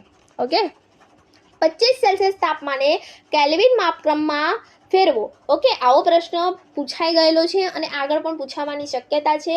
ઓકે, કઈ રીતે ફેરવવાનો? તો જે સેલ્સિયસમાં તમને તાપમાન આપ્યું હોય એમાં 273 ને પ્લસ કરી દેવાના. ઓકે, તો આવો પ્રશ્ન પૂછાઈ ગયેલો છે અને પૂછાવાની પૂરેપૂરી સંભાવના છે. એકાદો તો આવો મૂકે જ છે. તો ખાસ યાદ રાખજો, ગણતરી પણ યાદ રાખજો કે જે પણ સેલ્સિયસમાં તમને એકમ આપ્યો છે એની અંદર તમારે પ્લસ ફક્ત ને ફક્ત 273 કરવાના હોય છે. ઓકે, તો 25 સેલ્સિયસ તાપમાનને તમે કેલ્વિનમાં ફેરવશો તો 298 કેલ્વિન થશે. આ બેઠે આ જ ક્વેશ્ચન પૂછેલો હતો, આ PYQ છે. ઓકે, તો 25 સેલ્સિયસ તાપમાનને તમને કે કેલ્વિન માપક્રમમાં ફેરવો તો તમારે 25 માં શું કરવાનું? 273 ઉમેરી દેવાના. અને ઊંધું કે 300 કેલ્વિન તાપમાનને સેલ્સિયસ માપક્રમમાં ફેરવો તો તમારે શું કરવાનું? તો 300 માંથી 273 બાદ કરી દેવાના. એટલે 27 સેલ્સિયસ જે છે એનું તાપમાન રહેશે. ઓકે, આવડશે ને? યસ. જો 25 સેલ્સિયસ તાપમાનને કેલ્વિનના માપક્રમમાં ફેરવવાનો કીધો હોય તો 273 ઉમેરવાના. અને એને જે છે પાછો તમને એવું કીધું હોય કે સેલ્સિયસ માપક્રમમાં ફેરવો તો 273 શું કરી દેવાના? બાદ કરી દેવાના. આના માટે સીધું તમારે 0 સેલ્સિયસ જે બરફનું તાપમાન છે એ યાદ રાખવું પડે કે બરફનું તાપમાન 0 સેલ્સિયસ હોય. ઓકે, અને જ્યારે એને કેલ્વિનમાં કહો તો 273 કેલ્વિન હોય. તો એ તમે સરળતાથી યાદ રાખી શકશો. ઓકે, તો 273 જે છે સેલ્સિયસ માપક્રમ જે છે એ તમારે ખાસ 273 કેલ્વિન જે માપક્રમ છે તમારે ખાસ યાદ રાખવાનું છે. જ્યારે તમને કેલ્વિનમાંથી સેલ્સિયસમાં ફેરવવાનું કીધું હોય તો બાદ કરવાનું અને સેલ્સિયસમાંથી કેલ્વિનમાં ફેરવવાનું કીધું હોય તો પ્લસ કરી દેવાનું. ઓકે, આટલું તમને આવડવું જ જોઈએ તો તમારો 1 માર્ક બેઠો આવી જશે. ઓકે, ચાલો. 500 કેલ્વિન તાપમાન બરાબર કેટલા ડિગ્રી સેલ્સિયસ થાય? તો 227 સેલ્સિયસ થાય. હવે તો રમકડા જેવું થઈ ગયું, આવડી જાય. 500 માંથી શું બાદ કરવાનું? તમારે સીધું 273 બાદ કરી દેવાના એટલે 227 સેલ્સિયસ થાય. ચાલો, પ્રવાહીમાંથી ઘન અવસ્થામાં થતા રૂપાંતરને શું કહેવાય? તો ઠારણ અથવા ઘનીકરણ કહેવાય. અહીં ખાસ ઘનીકરણ યાદ રાખવાનું આપણે. ઓકે, ઠારણ કહેવાય. ઠારણ તો આપણને આવડી જાય એટલે એ લોકો ના મૂકે એક્ઝામમાં, એ લોકો ઘનીકરણ જ આપે. તો ઘનીકરણ યાદ રાખીશું. તો પ્રવાહીમાંથી જે ઘન અવસ્થામાં થતું રૂપાંતરણ છે એને ઠારણ અથવા ઘનીકરણ કહેવાય. પ્રવાહીમાંથી વાયુ અવસ્થામાં થતા રૂપાંતરને શું કહેવાય? તો વાયુકરણ કહેવાય. વેપોરાઇઝેશન. શું કહેવાય? વેપોરાઇઝેશન વાયુકરણ થયું કહેવાય. પ્રવાહીમાંથી વાયુ બને તો વાયુકરણ વેપોરાઇઝેશન કહેવાય. વાયુમાંથી પ્રવાહીમાં થતું જે રૂપાંતર છે એને શું કહેવાય તો સંઘનન કહેવાય. ખાસ યાદ રાખવાનું કન્ડેન્સેશન. ઓકે, વાયુમાંથી જો પ્રવાહી બનશે તો એનું સંઘનન થયું, એનું કન્ડેન્સેશન થયું. વાયુમાંથી શું બન્યો? પ્રવાહી બન્યો. એને આપણે કન્ડેન્સ કર્યો ત્યારે એ પ્રવાહી જે છે બન્યો વાયુમાંથી. જ્યારે આપણે જે ડ્રાય આઈસ બનાવીએ છીએ CO2 માંથી તો આપણે એને શું કરીએ છીએ? સંઘનન કરીએ છીએ, એને કન્ડેન્સેશન કરીએ છીએ ત્યારે બને છે. તો સંઘનનની પ્રક્રિયા થાય છે. તો વાયુમાંથી પ્રવાહી બન્યો તો એ કઈ પ્રક્રિયા? તો કહે છે સંઘનનની પ્રક્રિયા. તમે CO2 વાયુ હતો, કાર્બન ડાયોક્સાઇડ, એમાંથી સૂકો બરફ બનાવ્યો, એનું તમે શું કર્યું? સંઘનન કર્યું અને પછી સૂકો બરફ બન્યો. તો તમને કદાચ પરીક્ષામાં એ રીતે પૂછાય કે CO2 નો તમારે સૂકો બરફ બનાવવો છે તો તમે નીચેમાંથી કઈ પ્રક્રિયા કરશો? તો સંઘનનની પ્રક્રિયા કરીશું, કન્ડેન્સેશનની પ્રક્રિયા કરીશું. તો વાયુમાંથી પ્રવાહીમાં થતા રૂપાંતરને શું કહેવાય? તો સંઘનન કહેવાય, કન્ડેન્સેશન કહેવાય. પર્વતો પર વધુ ઊંચાઈએ જતા પાણી જે છે 100 સેલ્સિયસ કરતાં નીચા તાપમાને કેમ ઉકળવા લાગે છે? તો ઊંચાઈ પર જેવા જઈએ એવો વાતાવરણીય દબાણ જે છે ઘટવા લાગે અને પાણીનું ઉત્કલન બિંદુ શું થાય? ઘટે છે. આથી ઓકે, તો પર્વતો પર વધુ ઊંચાઈએ જતા 100 સેલ્સિયસ કરતાં નીચા તાપમાને જે છે જે પાણી છે એ ઉકળવા લાગે છે, કારણ કે ઊંચાઈ પર વાતાવરણીય દબાણ શું થાય છે? ઘટી જાય છે. વાતાવરણીય દબાણ કેવું હોય છે? ઓછું હોય છે. એટલે પાણીનું ઉત્કલન બિંદુ પણ શું થઈ જાય છે? ઘટી જાય છે. એટલે 100 સેલ્સિયસ કરતાં નીચું તાપમાન હશે તો પણ પાણી ઉકળશે. ઓકે, ચાલો. પ્રેશર કુકરમાં રસોઈ ઝડપથી કેમ બને છે? કારણ કે બંધ પાત્રમાં દબાણ વધવાથી પાણીનું ઉત્કલન બિંદુ શું થાય છે? વધે છે, જેથી ખોરાક ઊંચા તાપમાને પાકે છે. એટલે પ્રેશર કુકરમાં જલ્દી બને છે, તપેલીમાં ધીમે બને છે. ઓકે, તો બંધ પાત્રમાં જે છે દબાણ વધવાથી, બંધ પાત્ર છે દબાણ વધશે, એના લીધે પાણીનું ઉત્કલન બિંદુ પણ વધી જાય છે. જે લોજિક આપણે અહીંયા યુઝ કર્યું કે પર્વતો પર વધુ ઊંચાઈ જતાં પાણીનું જે ઉત્કલન બિંદુ છે 100 સેલ્સિયસ કરતાં નીચે જતું રહે છે, તો શું થાય છે? તો કે ભાઈ દબાણ વધે છે, વાતાવરણીય દબાણ વધે છે. એ જ પ્રક્રિયા આપણે પ્રેશર કુકરમાં કરી રહ્યા છીએ, પ્રેશર આપી રહ્યા છીએ અને દબાણ આપી રહ્યા છીએ. તો બંધ પાત્રમાં દબાણ વધવાથી પાણીનું ઉત્કલન બિંદુ પણ શું થાય છે? વધે છે, જેથી ખોરાક ઊંચા તાપમાને પાકે છે. વાયુનું પ્રવાહીમાં રૂપાંતર કરવા કઈ બે શરતો એકસાથે લાગુ કરવી પડે? તો ઊંચું દબાણ એનું જોઈએ અને નીચું તાપમાન જોઈએ. ઓકે, ઠંડુ રાખવાનું એકદમ, એટલે ઠંડુ જોઈએ તાપમાન અને ઊંચું દબાણ, હાઈ પ્રેશર લો ટેમ્પરેચર. ઓકે, તો વાયુનું પ્રવાહીમાં રૂપાંતર કરવા માટે તમારે બે શરતો કમ્પલસરી યાદ રાખવાની. ઊંચું દબાણ જોઈશે, હાઈ પ્રેશર, અને નીચું તાપમાન. ઓકે, લો ટેમ્પરેચર. શું વાયુઓને માત્ર દબાણ વધારીને પ્રવાહીમાં ફેરવી શકાય? તો કહે છે ના, તેમને ચોક્કસ તાપમાન, ક્રાંતિક તાપમાન સુધી ઠંડા પાડવા પણ જરૂરી છે. ઓકે, તો વાયુઓને માત્ર તમે દબાણ વધારી દેશો અને પ્રવાહીમાં ફેરવી શકશો એવું નહીં બને. તેમને ચોક્કસ તાપમાને તમારે જે છે એને ચોક્કસ ક્રાંતિક તાપમાન સુધી શું કરવા પડશે? ઠંડા પણ પાડવા પડશે. ઓકે, પાણી કયા તાપમાને પ્રવાહી અને ઘન બરફ બંને અવસ્થામાં સહ અસ્તિત્વ ધરાવી શકે છે? તો 0 સેલ્સિયસ 273 કેલ્વિન તાપમાને પાણી જે છે પ્રવાહી અને ઘન બંને અવસ્થામાં જે છે સહ અસ્તિત્વ ધરાવી શકે છે. ખાસ યાદ રાખવાનું મિત્રો. Okay, most MP for us. તો 0 સેલ્સિયસ તાપમાને જે છે 273 કેલ્વિન જે છે તાપમાને ઘન અને પ્રવાહી બંને સ્વરૂપે એનું અસ્તિત્વ હશે. તો વાયુને માત્ર દબાણ વધારીને પ્રવાહીમાં ફેરવી શકાય? તો કહે છે ના, એને ઠંડુ તાપમાન પણ આપણે આપવું પડશે. અને પાણીને જે છે કયા તાપમાને તમે પ્રવાહી અને બરફ બંને રાખી શકો? તો એ તાપમાન છે એનું 273 કેલ્વિન 0 સેલ્સિયસ ટેમ્પરેચર. પાણી કયા તાપમાને પ્રવાહી અને વાયુ બાષ્પ બંને અવસ્થામાં અસ્તિત્વ ધરાવી શકે? તો એ છે 100 સેલ્સિયસ એટલે કે 373 કેલ્વિન જે કેલ્વિન તાપમાને. ઓકે, 100 સેલ્સિયસ એટલે 373 કેલ્વિન તાપમાન. બંને તમને એટલા માટે આપ્યા છે કે કોઈ પણ પરીક્ષામાં તમને દેખાય તો તમને ઇઝી રહે, ડાયરેક્ટ તમે ટીક કરી શકો. તો તમે યાદ રાખો કે પાણી જે છે કયા તાપમાને પ્રવાહી અને વાયુ બાષ્પ બંને અવસ્થામાં જે છે સહ અસ્તિત્વ ધરાવી શકશે? તો એ છે 100 સેલ્સિયસ 373 કેલ્વિન તાપમાને. કેટલું હશે? 100 સેલ્સિયસ 373 કેલ્વિન તાપમાન. ઓલરાઈટ, ચાલો. એમોનિયમ ક્લોરાઇડને ગરમ કરતા તે પ્રવાહી બનવાને બદલે સીધો વાયુ બને છે. આ ક્રિયાને શું કહેવાય છે? ઉર્ધ્વપાતન. એમોનિયમ ક્લોરાઇડનું બીજું નામ શું હતું? કમેન્ટ કરજો જરા, યાદ રહ્યું હોય તો કમેન્ટ કરો. ઓકે, તો એમોનિયમ ક્લોરાઇડને ગરમ કરતા તે પ્રવાહી બનવાને બદલે સીધે શું બને છે? વાયુ બને છે. આ ક્રિયાને ઉર્ધ્વપાતન કહે છે. ઓકે, તો આપણે યાદ રાખ્યું હતું ને કે આયોડીન પછી ખાલી જગ્યા પછી શું હતું? આયોડીન ખાલી જગ્યા પછી શું હતું? કપૂર. તો ખાલી જગ્યા પૂરો. ચાલો, એમોનિયમ ક્લોરાઇડને શું કહેવાય બીજું? ઓકે, ચાલો, ઉર્ધ્વપાતનની ક્રિયા. ડ્રાય આઈસનો ઉપયોગ મુખ્યત્વે ક્યાં થાય છે? તો ડીપ ફ્રીઝિંગમાં અને આઈસ્ક્રીમને ઠંડો રાખવા માટે રેફ્રિજરેટરમાં એનો ઉપયોગ થાય છે. તો ડીપ ફ્રીઝિંગમાં ડ્રાય આઈસનો ઉપયોગ થાય છે અને બીજું આઈસ્ક્રીમને ઠંડો રાખવા માટે એનો ઉપયોગ કરવામાં આવે છે.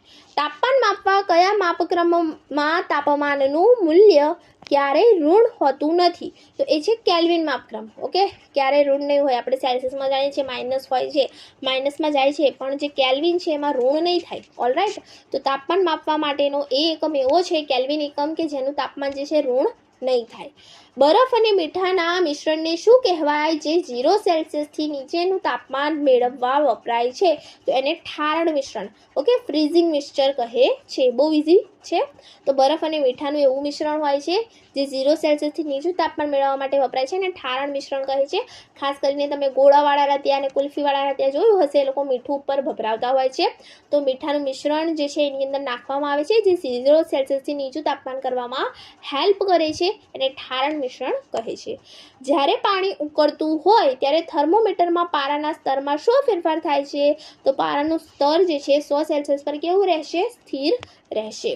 ઓલરાઈટ, તમને ખબર પડી રહી છે ને મિત્રો? એક લાઈક અવશ્યથી કરજો. ઓકે, ચાલો આગળ વાત કરીએ બાષ્પીભવન અને તેને અસર કરતા પરિબળો વિશે. ઓકે, તો બાષ્પીભવનમાં 66મો પ્રશ્ન આપણે જોઈશું. બાષ્પીભવન અને તેને અસર કરતા પરિબળોમાં તો એ છે ઉત્કલન બિંદુથી ઓછા કોઈ પણ તાપમાને પ્રવાહીનું બાષ્પમાં રૂપાંતર થવાની પ્રક્રિયાને શું કહે છે? એનું બાષ્પીભવન કહે છે. ઇવોપરેશન.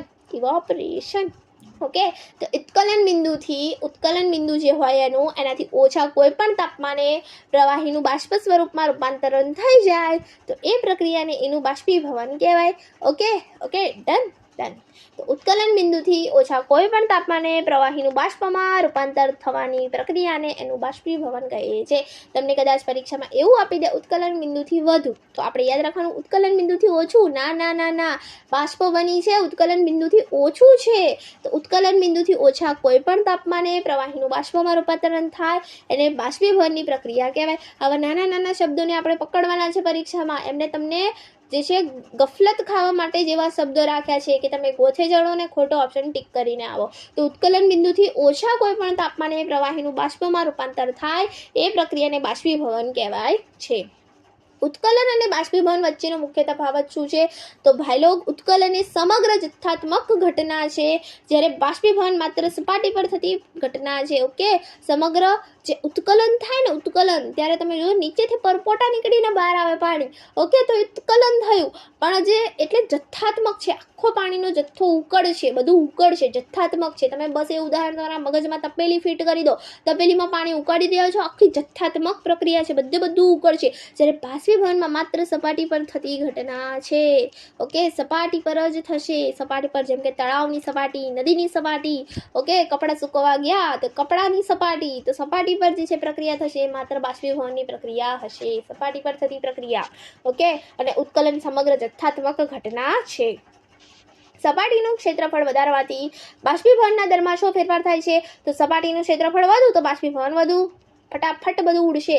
પોતું પાણી ઢળ્યું છે ખાસું બધું, એની પર શું કરીશું?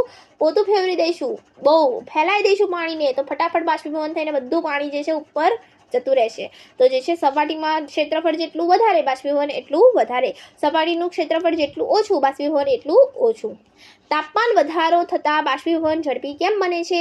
તો તાપમાનમાં વધવાથી વધુ કણોને પૂરતી ગતિજ ઉર્જા મળે છે, જેથી તેઓ સરળતાથી બાષ્પમાં ફેરવાય છે.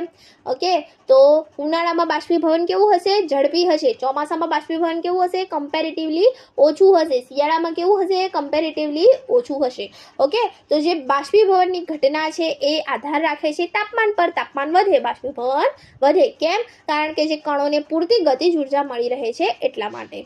હવામાં રહેલી પાણીની બાષ્પની માત્રાને શું કહે છે? તો એને ભેજ કહે છે, હ્યુમિડિટી કહે છે. હવામાં જે રહેલી પાણીની બાષ્પની માત્રા છે એને હ્યુમિડિટી કહે છે. સૌથી વધુ ભેજ ક્યારે હોય છે?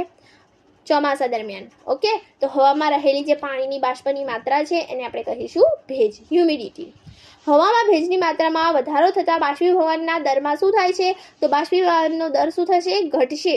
ઓકે, હવામાં ભેજની માત્રા જેટલી વધુ હશે એટલો બાષ્પીભવનનો દર ઓછો હશે. એટલે ચોમાસામાં બાષ્પીભવનનો દર કેવો હોય છે? ઓછો હોય છે, રાઈટ. તો હવામાં ભેજની માત્રા જેટલી વધુ હશે એટલો બાષ્પીભવનનો દર શું થશે? ઘટશે. હ્યુમિડિટી જેટલી વધુ બાષ્પીભવનનો દર ઓછો હશે, કારણ કે તાપમાન કેવું હશે? ઓછું હશે, એટલા માટે. ઓલરાઈટ. પવનની ઝડપ વધવાથી બાષ્પીભવન ઝડપી કેમ બને છે? કપડાં સૂકવ્યા છે, બહુ જ પવન જોરદાર આવી રહ્યો છે, થોડીક જ વારમાં સુકાઈ જશે કપડાં આપણા. તો એવું કેમ? પવનની ઝડપ વધવાથી બાષ્પીભવન કેમ વધ્યું? કેમ કપડાં જલ્દી સુકાઈ ગયા? તો પવન સાથે પાણીની જે બાષ્પ છે એના કણો શું થાય છે? ઉડી જાય છે. ઓકે, તો એના કણો જે છે ઉડી જાય છે, જેથી આસપાસની હવામાં બાષ્પનું પ્રમાણ ઘટે છે. આ મેં ઉદાહરણ કેમ આપ્યું તમને? કારણ કે આપણી પુસ્તકમાં આપેલું છે, રાઈટ. એનસીઈઆરટીમાં ઉદાહરણ આપેલું છે, એટલે યાદ રાખવાનું. કપડાં સૂકવ્યા તો પવન બહુ વધારે હતો, તો એના જે પાણીના કણો હતા એ બાષ્પ સ્વરૂપે ઉડી ગયા, અને જેથી આસપાસની હવામાં બાષ્પનું પ્રમાણ શું થઈ ગયું? ઘટી જાય છે. એથી ઝડપથી કણો શું થાય છે? ઉડતા રહે છે. ચાલો, ઉનાળામાં આપણને સુતરાઉ કપડાં શા માટે પહેરવા જોઈએ? તો સુતરાઉ કપડાં પરસેવાનું શું કરે છે? સારી રીતે શોષણ કરે છે, અને બાષ્પીભવન દ્વારા શરીરને ઠંડક આપે છે, એટલા માટે. પરસેવાનું સારી રીતે શું કરે છે? શોષણ કરે છે, અને બાષ્પીભવન દ્વારા શરીરને ઠંડક આપે છે, એટલા માટે આપણે જે છે ઉનાળામાં સુતરાઉ કપડાં પહેરવા જોઈએ. બાષ્પીભવનને કારણે ઠંડક શા માટે ઉદ્ભવે છે? તો બાષ્પીભવન દરમિયાન ગુમાવેલી જે ઉર્જા છે એ પુનઃ પ્રાપ્ત કરવા પ્રવાહીના કણો પોતાની આસપાસના વાતાવરણમાંથી ઉર્જાનું શું કરે છે? શોષણ કરે છે. તો બાષ્પીભવન દરમિયાન જે ગુમાવેલી ઉર્જા છે એને પુનઃ પ્રાપ્ત કરવામાં જે પ્રવાહીના કણો છે એ પોતાની આસપાસના વાતાવરણમાંથી ઉર્જાનું શોષણ કરે છે, એટલા માટે બાષ્પીભવનને કારણે શું થાય છે? ઠંડક અનુભવાય છે. કેમ? કારણ કે બાષ્પીભવન દરમિયાન જે ગુમાવેલી ઉર્જા છે, ગુમાવાયેલી ઉર્જા જે છે એ પુનઃ પ્રાપ્ત કરવા માટે, પાછી લેવા માટે જે પ્રવાહીના કણો છે પોતાની આસપાસના વાતાવરણમાંથી ઉર્જાનું શું કરે છે? શોષણ કરે છે, એટલા માટે. ઓલરાઈટ, યાદ રહેશે? ડન. બાષ્પીભવન દરમિયાન ગુમાવેલી ઉર્જાને પુનઃ પ્રાપ્ત કરવા માટે પ્રવાહીના કણો પોતાની આસપાસની વાતાવરણમાંથી ઉર્જાનું શોષણ કરે છે, એટલા માટે બાષ્પીભવનને કારણે ઠંડક ઉદ્ભવે છે. બરફવાળા પાણીથી ભરેલા ગ્લાસની બહારની સપાટી પર પાણીના ટીપાં કેમ જોવા મળે છે? તો હવામાં રહેલા ભેજ જે છે ગ્લાસની ઠંડી સપાટી પર સંપર્કમાં આવતા ઉષ્મા ગુમાવીને સંઘનન પ્રવાહીકરણ પામી જાય છે, એટલા માટે. ઓકે, હવામાં એવું નથી કે અંદર આપણે નાના હતા ને ત્યારે એવું વિચારતા કે ઠંડી પાણીની બોટલ છે એની આજુબાજુ પાણીનો ભેજ જામી છે ને, પાણીના ટીપા બાજે, એટલે કે બોટલનું પાણી બહાર આવે છે એવું લાગતું. પણ એવું નથી. જે હવાની અંદર જે ભેજ રહેલો છે, હવાની અંદર જે હ્યુમિડિટી છે, એ જેવી એના સંપર્કમાં આવે છે બોટલના, કારણ કે બોટલ કેવી છે? ખૂબ જ ઠંડી છે. ગ્લાસ કેવું છે? ખૂબ જ ઠંડુ છે. તો એની સપાટીના સંપર્કમાં એ હ્યુમિડિટી આવે છે, અને તરત જ એસે ટાઈમ ઉપર ઉષ્મા જે છે ગુમાવી દે છે, અને શું થાય છે? એનું પ્રવાહીકરણ થઈ જાય છે, એનું સંઘનન થઈ જાય છે આથી. ઓલરાઈટ, ચાલો. ઉનાળામાં માટલાનું પાણી ઠંડુ શા માટે રહે છે? તો માટલાની સપાટી પરના સૂક્ષ્મ છિદ્રોમાંથી પાણી બહાર આવી બાષ્પીભવન પામે છે, જેના માટે જરૂરી ઉષ્મા તે માટલામાંથી ખેંચે છે. જેમ કે આપણું શરીર. ઓકે, આપણું શરીર ધોરણ જે 7 છે એની અંદર આ પ્રમાણેનું જ ઉદાહરણ છે, માટલાનું જ ઉદાહરણ છે, અને આપણા શરીરનું ઉદાહરણ છે. તો માટલાની સપાટી પર જેમ સૂક્ષ્મ છિદ્રો હોય છે, આપણા શરીર પણ એવા સૂક્ષ્મ છિદ્રો આવેલા છે, ઓકે, જેના દ્વારા જે છે પાણી બહાર આવે છે, ઓકે, અને બાષ્પીભવન પામે છે, જેના માટે જરૂરી ઉષ્મા તે માટલામાંથી ખેંચે છે, અને બહાર આવે એટલે જરૂરી ઉષ્મા ખેંચશે. આપણું શરીર પણ એવું કરશે, પરસેવો નહીં કરશે, જરૂરી ઉષ્મા એ બહારથી ખેંચશે, એટલે આપણને પછી પરસેવા બાદ ઠંડક અનુભવાય છે, રાઈટ.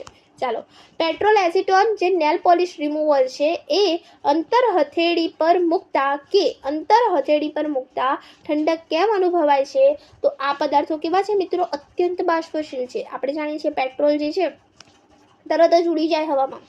એસિટોન જે છે, નેલ પોલિશ રિમૂવર જે છે, તરત જ ઉડી જાય હવામાં, અને એ જે અંતર છે એ પણ ઉડી જાય છે થોડા ટાઈમમાં. તો એ જે છે અત્યંત બાષ્પશીલ પદાર્થો છે, હથેળીની ગરમી મેળવી ઝડપથી બાષ્પીભવન પામી ઠંડક પામે છે, એટલા માટે. કેટલું ઇઝી, કેટલું સરળ.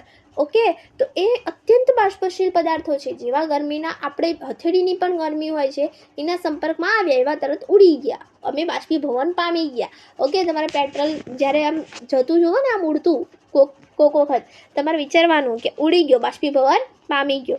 ઓકે, તો આ અત્યંત બાષ્પશીલ પદાર્થો છે, અને હથેળીની ગરમી મેળવીને ઝડપથી શું થાય છે? બાષ્પીભવન પામી ઠંડક પામે છે, એટલા માટે. ચાલો, રકાબીની સરખામણીમાં કપમાં રહેલી ગરમ ચા કે દૂધ કેમ ધીમેથી ઠંડા પડે છે?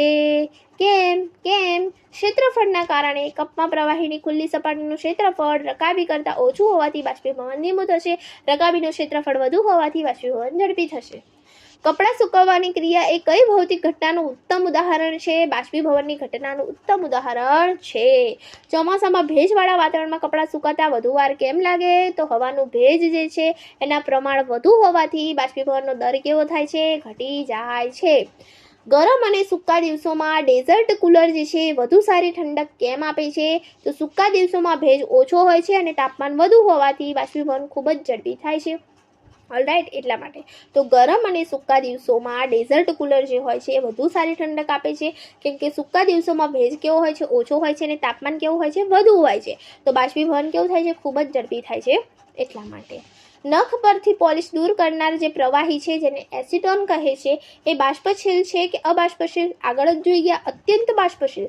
એક પેટ્રોલ હતું, એક એસિટોન હતું અને બીજું અંતર. ઓકે. વાદળ બનાવવાની પ્રક્રિયામાં દ્રવ્યની અવસ્થાનો કયો ફેરફાર સંકળાયેલ છે? તો સંઘનન. વાયુમાંથી પ્રવાહી. ખાસ યાદ રાખીશું. ઓકે, તો વાદળ બનાવવાની પ્રક્રિયા છે એમાં વાયુમાંથી શું બને છે? પ્રવાહી બને છે. તો સંઘનનની જે અવસ્થા છે એનો ફેરફાર સંકળાયેલો છે. વાદળ ક્યારે બનશે? તો વાયુનું સંઘનન થઈને પ્રવાહીમાં રૂપાંતર થાય છે. તો સંઘનનની પ્રક્રિયા થશે અને વાદળ બનશે. તો પાણીની બાષ્પમાંથી પાણીના ટીપા બનતી વખતે ઉષ્માનું શું થાય છે? તો ઉષ્મા વાતાવરણમાં કેવી થઈ જાય છે? મુક્ત થઈ જાય છે. કેવી થાય છે? મુક્ત થઈ જાય છે. બાષ્પીભવનની પ્રક્રિયા કયા તાપમાને થાય છે? તો ઉત્કલન બિંદુથી નીચું કોઈ પણ તાપમાન હોય એ ત્યારે સતત થતી રહે છે. ઓકે, અને પાણીની બાષ્પમાંથી પાણીના ટીપા બનતી વખતે ઉષ્માનું શું થશે? તો ઉષ્મા મુક્ત થશે વાતાવરણમાં. રાઈટ. ચાલો, હવે આપણે જોઈશું માપનના એકમો અને દ્રવ્યની અન્ય અવસ્થાઓ જેવી કે પ્લાઝ્મા, બીઈસી, જેનું આપણને અંદર પુસ્તકમાં ખાસ જે છે મેન્શન કરેલું છે અને એના પ્રશ્નો ખાસ આપણે જોવાના છે. ઓલરાઈટ, તમે મને આશા છે કે એટલા જ એક્ટિવ છો જેટલા વિડીયોના સ્ટાર્ટિંગમાં હતા, કારણ કે સંપૂર્ણ વિડીયો આપણા માટે બહુ જ ઇમ્પોર્ટન્ટ છે. રાઈટ. તો ક્વેશ્ચન નંબર 86 છે, દ્રવ્યની ચોથી અવસ્થા કઈ છે? Alright, plasma. ખાસ યાદ રાખીશું. પ્લાઝ્મા અવસ્થા શેની બનેલી હોય છે? તો અત્યંત ઉર્જાવાળા અને ઉત્તેજિત આયનીકરણ પામેલા વાયુઓના કણોની બનેલી હોય છે. શાની બનેલી હોય છે? અત્યંત ઉર્જાવાળા અને ઉત્તેજિત આયનીકરણ પામેલા વાયુના કણોની બનેલી હોય છે. જે ફ્લોરોસન્ટ ટ્યુબ અને નિયોન સાઇન બલ્બમાં પ્રકાશિત કઈ અવસ્થાને કારણે ઉત્પન્ન થાય છે? એ છે પ્લાઝ્મા. ઓકે, બે ઉદાહરણ છે એના. એક છે ફ્લોરોસન્ટ ટ્યુબ, ઓકે, અને નિયોન સાઇન બલ્બ. ખાસ યાદ રાખવાના બંને નામ, fluorescent tube, neon sign bulb. Fluorescent tube, neon sign bulb ગોખી દેવાના. ઓકે, તો એમાં જે પ્રકાશ છે ઉત્પન્ન થાય છે એ પ્લાઝમાને કારણે ઉત્પન્ન થાય છે. Fluorescent tube, neon sign bulb. Fluorescent tube, neon sign bulb. Okay, તો ફ્લોરોસન્ટ ટ્યુબ અને નિયોન સાઇન બલ્બ જે છે એમાં જે પ્રકાશ ઉત્પન્ન થાય છે એ કઈ અવસ્થાના કારણે ઉત્પન્ન થાય છે? તો પ્લાઝમાના કારણે ઉત્પન્ન થાય છે. કઈ અવસ્થાના કારણે? પ્લાઝમાના કારણે. ફ્લોરોસન્ટ ટ્યુબ અને neon sign bulb. Neon sign બલ્બમાં સામાન્ય રીતે કયો વાયુ ભરેલું હોય છે? તો નિયોન વાયુ હોય છે. Simple, easy, very easy. Neon sign બલ્બમાં કયો વાયુ હશે? તો નિયોન વાયુ હશે. અને ફ્લોરોસન્ટ ટ્યુબમાં સામાન્ય રીતે કયો વાયુ ભરેલો હશે? તો હિલિયમ અથવા અન્ય નિષ્ક્રિય વાયુ હશે. ઓલરાઈટ, તો આ જે પ્રશ્નો છે ને મિત્રો, આ 3 પ્રશ્નો, ફ્લોરોસન્ટ ટ્યુબ, નિયોન સાઇન બલ્બમાં પ્રકાશ જે છે એ પ્લાઝમાને કારણે ઉદ્ભવે છે. નિયોન સાઇન બલ્બની અંદર સામાન્ય રીતે નિયોન વાયુ હોય છે અને ફ્લોરોસન્ટ ટ્યુબમાં સામાન્ય રીતે કયો વાયુ ભરેલો છે? તો હિલિયમ અથવા નિષ્ક્રિય વાયુ ભરેલો છે. આ બહુ જ ઇમ્પોર્ટન્ટ છે. ઓકે, યાદ રહેશે ને? ચાલો, સૂર્ય અને તારાઓમાં પ્લાઝ્મા ઉત્પન્ન થવાનું મુખ્ય કારણ શું છે? તો તેમનું અત્યંત ઊંચું તાપમાન. આપણે જાણીએ છીએ કે સૂર્ય એક પ્રકારનો તારો છે, તો સૂર્યની અંદર ને અન્ય તારાની અંદર જે છે પ્લાઝ્મા ઉત્પન્ન થાય છે, સતત રીતે ઉત્પન્ન થતી રહે છે અને એનું મુખ્ય કારણ છે કે ત્યાં અત્યંત ઊંચું તાપમાન છે. અત્યંત ઊંચું તાપમાન છે. સૂર્ય ઉપર કયો વાયુ હોય છે? હિલિયમ. ઓકે, હિલિયમના 4 અણુઓ. રાઈટ. ચાલો, સૂર્ય અને તારાઓમાં પ્લાઝ્મા ઉત્પન્ન થવાનું મુખ્ય કારણ પૂછે તો તેમનું અત્યંત ઊંચું તાપમાન. દ્રવ્યની પાંચમી અવસ્થા કઈ છે? મોસ્ટ એમ્પિંગ છેલ્લે આપેલું સરસ મજાના કોઠામાં અને યાદ રાખવાનું, મગજમાં ફિટ કરી દેવાનું. દ્રવ્યની પાંચમી અવસ્થા છે બોઝ-આઇન્સ્ટાઇન સંઘટક અવસ્થા. ઓકે, બોઝ-આઇન્સ્ટાઇન સંઘટક અવસ્થા દ્રવ્યની પાંચમી અવસ્થા. દ્રવ્યની પાંચમી અવસ્થા કઈ છે? બોઝ-આઇન્સ્ટાઇન સંઘટક અવસ્થા. બોલો છો મારી સાથે, ચલો. બોઝ-આઇન્સ્ટાઇન સંઘટક અવસ્થા દ્રવ્યની પાંચમી અવસ્થા છે. ફરીથી, બોઝ-આઇન્સ્ટાઇન સંઘટક અવસ્થા દ્રવ્યની પાંચમી અવસ્થા છે. હવે જે આ બોઝ-આઇન્સ્ટાઇન સંઘટક અવસ્થા છે એને ટૂંકમાં BEC તરીકે ઓળખવામાં આવે છે. આ અવસ્થા વિશે સૌપ્રથમ ગણતરીઓ કયા ભારતીય ભૌતિકશાસ્ત્રીએ કરી હતી? તો એ છે સત્યેન્દ્રનાથ બોઝ. ઓકે, 1920માં સત્યેન્દ્રનાથ બોઝ. ખાસ યાદ રાખીશું, તો એટલા માટે જ બોઝ આગળ લગાવ્યું છે, સત્યેન્દ્રનાથ બોઝ. ઓકે, સત્ય બોલનારા સત્યેન્દ્રનાથ બોઝ. સત્યેન્દ્રનાથ બોઝ, ઓકે, એમને કરી છે. અને BEC અવસ્થા કેવી રીતે મેળવવામાં આવી છે? BEC નું આખું નામ ફરી એકવાર, બોઝ-આઇન્સ્ટાઇન સંઘટક અવસ્થા. કયા ભૌતિકશાસ્ત્રીએ ગણતરી કરી? સત્યેન્દ્રનાથ બોઝે 1920માં. અને BEC અવસ્થા કેવી રીતે મેળવવામાં આવે છે? તો સામાન્ય હવાની ઘનતાના 1,00,000માં ભાગ જેટલી ઓછી ઘનતા ધરાવતા વાયુને અત્યંત નીચા તાપમાને ઠંડો પાડીને. બેઠી તમારા પુસ્તકની લાઈન છે મિત્રો, ખાસ યાદ રાખવી. સામાન્ય હવાની ઘનતાના 1,00,000, સામાન્ય જે હવા છે એની ઘનતાના 1,00,000, કેટલામાં? 1,00,000 ભાગ જેટલી ઓછી ઘનતા ધરાવતા, 1,00,000માં ભાગ જેટલી ઓછી ઘનતા ધરાવતા વાયુને અત્યંત નીચા તાપમાને ઠંડો પાડીને આ અવસ્થા જે BEC છે એ મેળવવામાં આવે છે. 95મો પ્રશ્ન, સત્યેન્દ્રનાથ બોઝની ગણતરીઓ પરથી કયા વૈજ્ઞાનિકે દ્રવ્યની પાંચમી અવસ્થાની આગાહી કરી હતી? તો એ હતા આલ્બર્ટ આઇન્સ્ટાઇન. કોણ હતા? Albert Einstein. એટલે બંનેનું નામ ભેગું કરીને એ અવસ્થાને, પાંચમી અવસ્થાને નામ આપ્યું બોઝ-આઇન્સ્ટાઇન સંઘટક. ઓકે, તો બોઝ-આઇન્સ્ટાઇન જે સંઘટક છે BEC.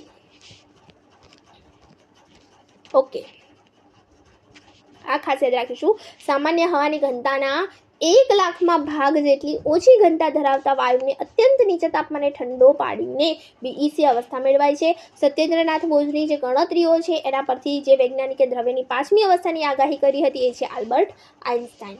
તાપમાન માપવા માટે SI આંતરરાષ્ટ્રીય એકમ તો કહે છે કેલ્વિન. દબાણ માપવાનું પૂછે તમને SI એકમ તો પાસ્કલ, PA છે.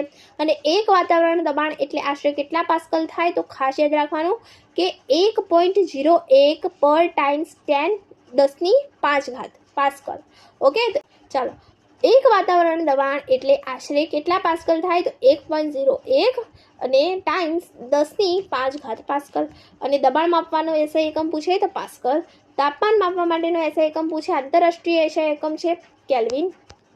આગળ વાત કરીએ, પદાર્થની ઘનતા માપવા માટેનો તમને SI એકમ પૂછે તો કિલોગ્રામ પ્રતિ ઘન મીટર, kg/m³, કિલોગ્રામ પ્રતિ ઘન મીટર યાદ રાખીશું.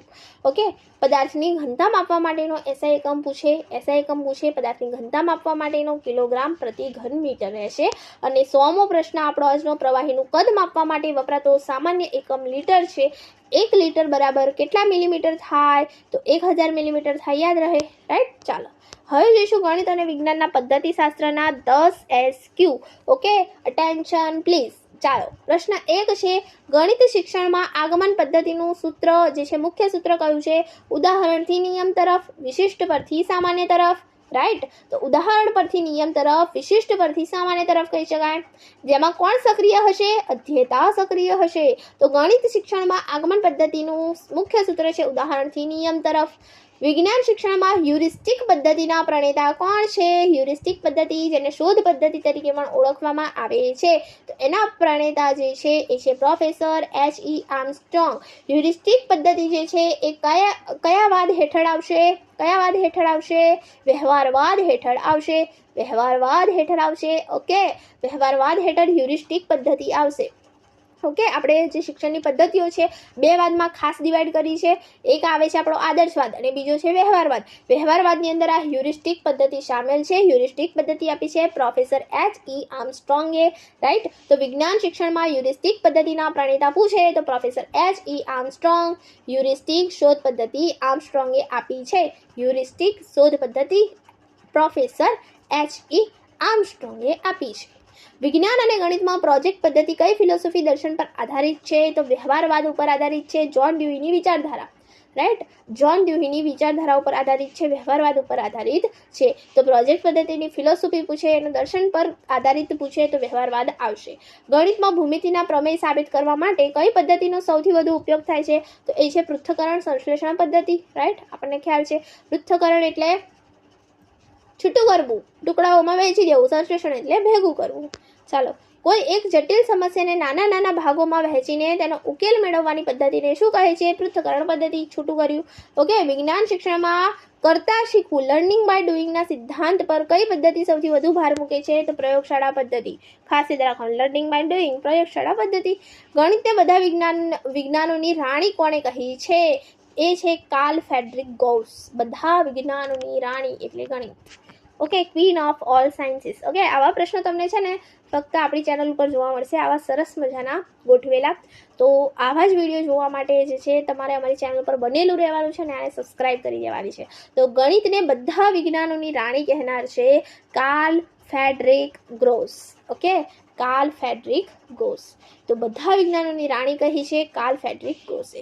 વિદ્યાર્થીઓની અધ્યયન કચાસ જાણવા માટે નિદાનાત્મક કસોટી લીધા પછી શિક્ષકે કયું કાર્ય કરવું ફરજિયાત છે? ઉપચારાત્મક કાર્ય. નિદાન પછી શું થાય? ઉપચાર થાય. વિજ્ઞાનના શિક્ષકે વર્ગખંડમાં પ્રયોગ દર્શાવતી વખતે કઈ બાબતનું સૌથી વધારે ધ્યાન રાખવું જોઈએ? તો પ્રયોગ વર્ગના છેલ્લા બેઠેલા વિદ્યાર્થીને પણ સ્પષ્ટ દેખાવો જોઈએ. યોગ્ય દ્રશ્યતાનું ધ્યાન રાખવું જોઈએ. શાળામાં ચાલતું ગણિત વિજ્ઞાન મંડળ જે છે એ કયા પ્રકારની પ્રવૃત્તિ ગણાય? તો સહ અભ્યાસિક પ્રવૃત્તિ છે, રાઈટ, સહ અભ્યાસિક પ્રવૃત્તિ એને ગણીશું. તો અહીં જે છે આપણા જે પહેલા ચેપ્ટરના 100 SQ પૂરા થાય છે, સાથે સાથે પદ્ધતિશાસ્ત્રના 10 SQ પૂરા થાય છે. ટોટલ 110 SQ આજના આ વિડીયોમાં આપણે જોયા. તો મિત્રો, મળતા રહીશું આવા જ નવા વિડીયો સાથે. અને હજુ પણ હું કહું છું કે બીજા બધા આવા જ જોરદાર વિડીયો જોવા માટે અમારી જે 59 રૂપીસની મેમ્બરશિપ છે એને આજે જ જોઈન કરો. 1 મહિના સુધી એ વેલિડ ગણાશે, એટલે કે તમારી પરીક્ષા સુધી તો આ વેલિડ છે ને છે જ. તો 59 રૂપીસમાં તમારું કશું જ નહીં જાય, પણ આવા જોરદાર કન્ટેન્ટ સાથે તમને જોરદાર વિડીયોઝ મળી રહેશે. તો મળતા રહીશું આવા જ નવા વિડીયો સાથે. PDF જે છે આની આપણે ટેલિગ્રામ ચેનલ પર મળી જશે, જેની લિંક તમને નીચે ડિસ્ક્રિપ્શન બોક્સમાં મળી જશે. ઓલરાઈટ, તો ચાલો ફટાફટ એક લાઇક કરી દો અને ચેનલ પર નવા છો તો એને સબસ્ક્રાઇબ કરી દો. Thank you friends, keep watching, keep learning.